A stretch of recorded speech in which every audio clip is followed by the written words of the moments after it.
আসসালামু আলাইকুম। পূর্ববর্তী লেকচারে আমি বলেছিলাম যে স্ট্যাক নিয়ে এই কোশ্চেনগুলো আমি সলভ করে দেখাবো। এটি হলো মাজিদির বইয়ের চ্যাপ্টার 3 মাইক্রোকন্ট্রোলারের কোশ্চেন। সো এখানে কি বলা হয়েছে যে show the stack and stack pointer from the following. তার মানে আমাদেরকে স্ট্যাক দেখাতে হবে এবং স্ট্যাকের পয়েন্টার দেখাতে হবে ফ্রম দ্য ফলোয়িং, যে আমাদের এখানে যে ইনস্ট্রাকশনগুলো আছে সেটা অ্যাজিউম করে নিতে হবে যে ডিফল্ট স্ট্যাক এরিয়া। এখন ডিফল্ট স্ট্যাক এরিয়া দ্বারা কি বোঝায়? ডিফল্ট স্ট্যাক এরিয়া যখনই বলবে তখন আমরা স্টার্ট এসপি ফ্রম 07 থেকে শুরু করবো, আর আমাদের স্ট্যাকটা ড্র করা শুরু করব 0809 এভাবে এ বি। সে মেনলি এগুলো হেক্সাডেসিমাল নাম্বার, 0809 এর পর পরে এ আসে। এখানে 10 এর পরিবর্তে হেক্সাডেসিমালে কি লেখা হয় এ, 11 এর পরে আমাদের পরিবর্তে আমাদের কি লেখা হয় বি। ওকে, সো এখানের মধ্যে স্টার্ট পয়েন্টটা 07 থাকবে যখন আমাদের ডিফল্ট বলবে, আর যদি কোশ্চেনে কোনো এরিয়া বলে দেয় তখন সেই এরিয়া থেকে শুরু করতে হবে। যেহেতু এখানে ডিফল্ট এরিয়া বলে দিল, সো সুতরাং আমরা এখানে 07 থেকে শুরু করব স্টার্ট পয়েন্ট, এবং কি স্ট্যাক ড্র করব কত কত থেকে 08 থেকে। যত পয়েন্ট থেকে আমরা শুরু করব তার এক পয়েন্ট পর থেকে আমাদেরকে স্ট্যাকটা ড্র করতে হবে, যেটা সবসময় মনে রাখতে হবে।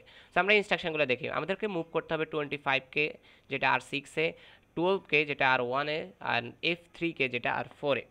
সো এখানের মধ্যে যেটা দেখতে পাচ্ছি সেটা হলো প্রথমে পুশ করতে হবে 6কে। 6কে আমরা যদি স্ট্যাকে পুশ করি তাহলে রিপ্রেজেন্টটা কেমন হবে সেটা হলো এটা। সো আমাদের এখানে 6-এ কি আছে 25। সো 25কে যদি আমরা স্ট্যাকে পুশ করি, স্ট্যাক বিষয়টা কীভাবে কাজ করে আমি যদি স্ট্যাকের বিষয়টা বলি, স্ট্যাক এভাবে কাজ করে। আমাদের এটা একটা কন্টেইনার আছে, যখন আমাদেরকে বলা হয় যে পুশ, আমাদের লেটস সাপোজ এখানে 6 বলা হলো, তখন 6 এর মধ্যে যে ইনস্ট্রাকশনটা আছে সেটাকে আমরা কি করি স্ট্যাকে পুশ করি। সো লেটস সাপোজ এখানে 25 আছে, সো আমরা এখানে 25 কি করলাম পুশ করলাম। এর পরবর্তীতে আমাদের যদি কোনো ইনস্ট্রাকশন থাকে পুশ, লেটস সাপোজ এখানে 4 আছে, সো 4 এর জন্য যদি এখানে কোনো ভ্যালু দেওয়া থাকে, যেমন আমি এখানে 1 2 3 ধরে নিলাম, সো এখানে 1 2 3 পুশ হবে। সো এইভাবে করে একটির পর একটি আমাদের এখানে পুশ হতে থাকে। সো এটাই আমাদের এখানে দেখানো হয়েছে যে প্রথমে পুশ করো 6কে, তো 6 ইনস্ট্রাকশনে কি আছে 25 আছে, সুতরাং 08 নং যে পজিশন আছে সেখানে আমাদের কি আসবে 25 আমাদের পুশ হবে। এর পরবর্তী ইনস্ট্রাকশনে কি বলা হয়েছে যে পুশ 1কে পুশ করতে হবে। সো 1-এ কি আছে 12 আছে, সো স্ট্যাকে যদি আমরা পুশ 1 করি তাহলে আমাদের 12টা পুশ হবে, সেটা হবে 09-এ। তো এর পরবর্তীতে যদি আমরা দেখি আমাদের এখানে পুশ 4 বলছে, সো এই 4 হলো আমাদের কি F3। সো সুতরাং স্ট্যাকে পুশ যখন 4 করতে বলছি, সুতরাং আমাদের F3টা পুশ করতে হয়েছে। সো সুতরাং আমাদের এখানে প্রত্যেকটি স্টেপ কীভাবে করতে হয় সেই স্ট্যাক আলাদা আলাদা ড্র করে আমাদেরকে এখানে দেখা দিতে হবে। এতটুকুই পর্যন্ত এই কোশ্চেনের অ্যান্সার ছিল। পরবর্তী কোশ্চেন সলভ করা যাক। সো পরবর্তী কোশ্চেন আমরা এখানে কি দেখতে পাচ্ছি যে বল examining the stack, show the contents of the register and SP থেকে দেখাতে হবে after executing of the of the following instruction all value are in hex. So প্রত্যেকটা ভ্যালু হেক্সাডেসিমেলে আছে, আমাদেরকে এই ইনস্ট্রাকশনগুলো ফলো করে কাজ করতে হবে। সো আমাদের এখানের মধ্যে এখানে পপ 3 আছে, দেন পপ 5 আছে, দেন পপ আছে আমাদের কি 2। সো এখানে এই ভ্যালুগুলো আমাদের এই ভ্যালুগুলো এখানে কি বলেছে পপ স্ট্যাক ইন্টু R3, মানে R3 দ্বারা R3 থেকে আমাদের পপ করতে হবে, দেন পপ স্ট্যাক ইন্টু R5, দেন R2। সো আমাদের যে যখন পপের বিষয়গুলো আছে, পপের বিষয়গুলো কেমন কাজ, এর আগে বলিনি আমাদের যেহেতু এখানে স্টার্ট পয়েন্টের কথা বলা হয় না, সো আমরা স্টার্ট করবো এখানে কত থেকে আবারও 07 থেকে। সো 07 থেকে স্টার্ট যদি আমরা করি তাহলে আমাদের 08 হলো স্ট্যাকের স্টার্টিং পয়েন্টার। সো আমাদের এখানে যদি 8-এর ক্ষেত্রে চিন্তা করি, আমাদের আগে থেকেই কিছু ডিফল্ট ভ্যালু আছে, আগে থেকে কিছু ডিফল্ট ভ্যালু এখানে দিয়ে রাখছে। সো এই ডিফল্ট ভ্যালুগুলা দেওয়ার পরে আমাদেরকে বলতেছে পপ করতে, পপ 3। সো পপ 3, এখন 3-এর তো আমরা এখানে কোনো কানেকশন দেখতেছি না যে এখানে 3 কোন জিনিসটা বুঝাইতেছে। সো এখানে এটা নিয়ে কোনো চিন্তা করার দরকার নাই। আমাদের যখনই পপ ইনস্ট্রাকশন আসবে এটা দ্বারা এই বুঝাবে যে স্ট্যাকের একদম উপরে যে আছে তাকেই পপ করতে হবে, সেখানে আর অন্য কিছু নিয়ে ভাবতে হবে না। এখানে 3 কোথায়, 3 কোথায়, 3 কোথায়, 3 কোন পজিশন আছে সেই পজিশন থেকে তো আমাদের বাদ দিতে হবে, এরকম একটা টেনশন কাজ করতে পারে। সো এমন কোনো টেনশনের দরকার নেই। আমাদের সর্বোচ্চ উপরে কে আছে 54 আছে, সো আমরা প্রথমে 54কে আমরা পপ করে দেব। তো এর পরবর্তীতে যেটা আছে পপ 5, সো আমাদের ইনস্ট্রাকশন ফলো করতে হবে, পপের দিকে একটু ফোকাস রাখতে হবে। সো পপ যেহেতু বলছে সুতরাং আমরা আবার কি করে দেব, যে F9 আছে সেটাকে পপ করে দেব।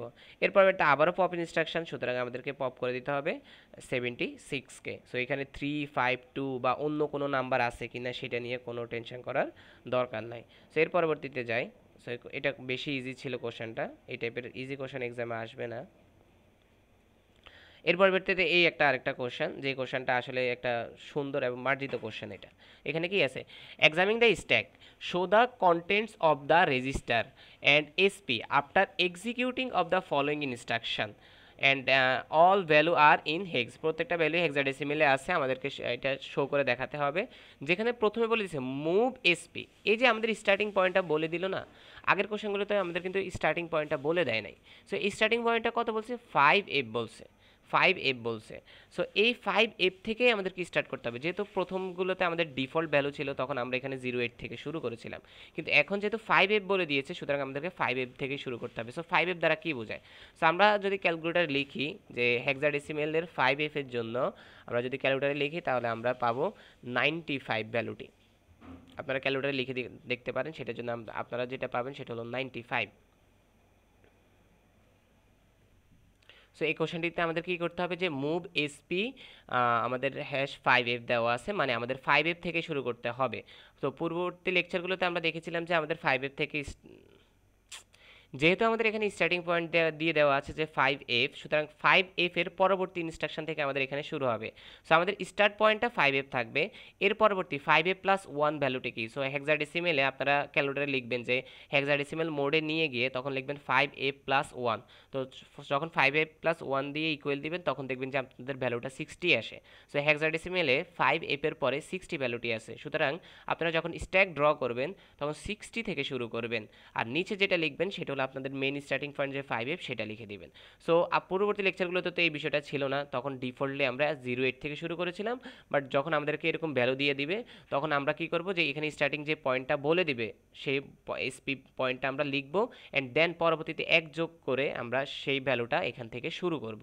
সো এরপরে শুরু করি, এখানে আছে মুভ R2 #25H, মানে হলো আমাদেরকে R2-কে কী করতে হবে, মুভ করতে হবে, দেন R1-এ আমাদের 12 মুভ করতে হবে, দেন R4-এ আমাদেরকে F3 মুভ করতে হবে, দেন আমাদেরকে পুশ করতে হবে কি, পুশ করতে হবে 2।